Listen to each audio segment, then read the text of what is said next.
It was clear that under President Trump, the economy and America in general was at a high, and what we saw in the Asian American community was also record high income and record low unemployment on issues of values and issues that affect our pocketbooks, that the Asian American community has been completely betrayed by the Biden administration. From my communities that I see across the country, the biggest concerns they bring up to me is, John, we're a middle income family that's raising 3 kids trying to get through this quarter, is how are we going to put food on the table?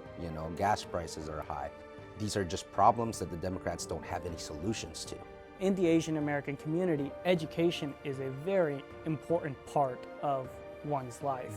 And I think the Republican Party just reinforces and reestablishes the point that parents have every right to be involved in their kids' education and secure a good future for them. And they have a right and they have a duty to know what's going on in their school. I think for a lot of Asian Americans, they're kind of looking around at America under the Biden administration and thinking, this looks a lot like the place where I came from. Exactly.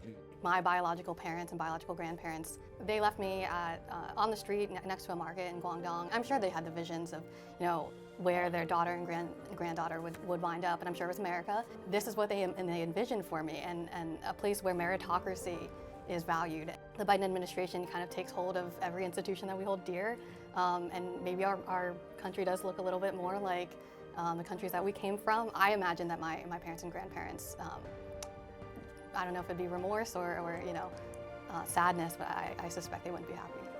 It's very, very amazing to see that the Republican National Committee has made multi-million-dollar investments in these communities, especially by creating these community centers, by going into the communities where we might not have been there before, or we might have, but we're here way earlier. We're seeing this all across the country, and it's very, very encouraging that the APA community is finally taking a stand and seeing, hey, we've got to turn out because we have a voice in this, and our voice really matters.